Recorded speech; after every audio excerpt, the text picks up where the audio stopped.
नमस्कार साथियों, कैसे हैं आप लोग। उम्मीद करते हैं आप लोग बहुत अच्छे होंगे। चलिए एक बार मैं फिर से लेके आ गया हूँ आप लोगों के लिए कक्षा 10 का पुष्प की अभिलाषा। ये पाठ परीक्षा के दृष्टिकोण से बहुत ही महत्वपूर्ण होने वाला है। तो चलिए इसकी व्याख्या देखते हैं, संदर्भ प्रसंग सहित इसकी व्याख्या देखेंगे। ये पाठ माखनलाल चतुर्वेदी द्वारा लिखित है।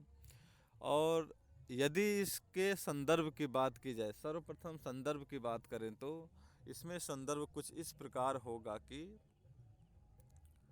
एक संदर्भ की अगर बात करें तो संदर्भ कुछ इस प्रकार होगा कि प्रस्तुत पद्यांश हमारी पाठ्य पुस्तिका हिंदी के काव्य खंड में संकलित पुष्प की अभिलाषा नामक पाठ से लिया गया है तथा इसके जो रचयिता हैं माखनलाल चतुर्वेदी जी हैं। और इसकी व्याख्या की बात करें तो चलिए दोस्तों इसकी व्याख्या देखते हैं। अगर ये इसकी व्याख्या आप तक पहुँचे या आप इसकी व्याख्या तक पहुँच पाए, आपको ये व्याख्या समझ में आए, तो प्लीज़ इसको शेयर कीजिएगा ताकि ज़्यादा से ज़्यादा स्टूडेंट इसका लाभ उठा सके। चलिए दोस्तों, कह रहे हैं माखनलाल चतुर्वेदी जी कि चाह नहीं,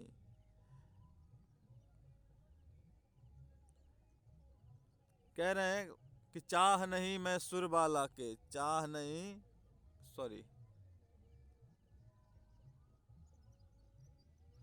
चाह नहीं मैं सुरबाला के, अरे यार क्या हो रहा है, चाह नहीं मैं सुरबाला के गहनों में गुथा जाऊं। कह रहे हैं माखनलाल चतुर्वेदी जी कि मेरी चाहत नहीं है, ये मेरी चाहत नहीं है कि मैं शुरबाला, शुरबाला अर्थात सुर मतलब होता है देवता, सुरबाला, सुरबाला, सुरबाला, सुर प्लस बाला, सुर मतलब होता है देवता, बाला मतलब होता है कन्या, यानी कि देव कन्या। सुर मतलब देवता, बाला मतलब कन्या, देवताओं की कन्या अर्थात देव कन्या। तो कह रहे हैं माखनलाल चतुर्वेदी जी पुष्प के माध्यम से अपनी बात को पहुंचा रहे हैं। कह रहे हैं कि पुष्प कह रहा है कि ये मेरी चाहत नहीं है, ये मेरी चाहत नहीं है, मैं ये नहीं चाहता हूँ कि मैं देव कन्याओं के गहनों में गुथा जाऊँ, मेरी बिल्कुल भी चाहत नहीं है, ये मेरी इच्छा नहीं है कि मैं देव कन्याओं के गहनों में गुथा जाऊँ। और कह रहे हैं कि चाह नहीं मैं प्रेमी माला, चाह नहीं मैं प्रेमी माला में बिंद प्यारी को ललचाऊं, और मेरी ये भी चाहत नहीं मैं कि प्रेमी मालाओं में गुथा जाऊं।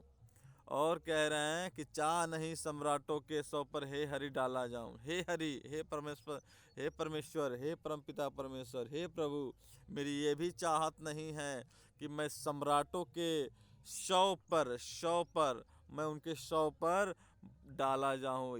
हे प्रभु, हे ईश्वर, मेरी ये चाहत नहीं है कि मैं सम्राटों के शव पर डाला जाऊं, और चाह नहीं देवों के सिर पर चढ़ूं भाग्य को इठलाऊं। और मेरी ये भी चाहत नहीं है कि मैं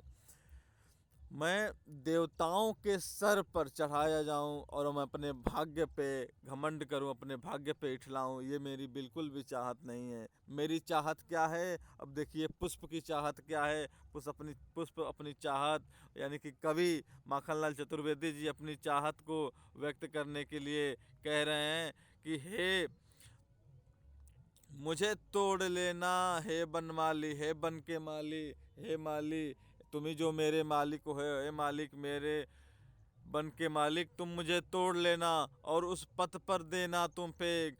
किस पथ पर? उस पथ पर तुम देना फेंक जिस पथ पर मातृभूमि पर शीश जड़ाने, जिस पथ पर आवे वीर अनेक, जिस पथ पर, जिस रास्ते पर अनेक वीर आते हैं उस रास्ते पर मुझे फेंक देना, यही मेरी चाहत है।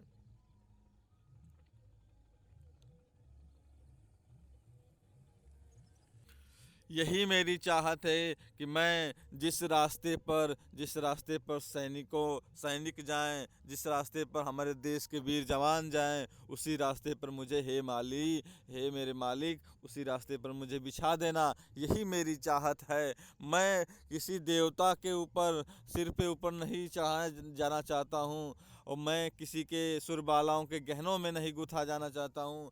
मेरी बस इतनी चाहत है कि मैं मातृभूमि पर मिटने वाले वीर जवानों के ऊपर, शहीद वीर जवानों के ऊपर मैं उनके चरणों में बिछ जाना पसंद करता हूँ, और यही मेरी चाहत है, यही मेरी अभिलाषा है।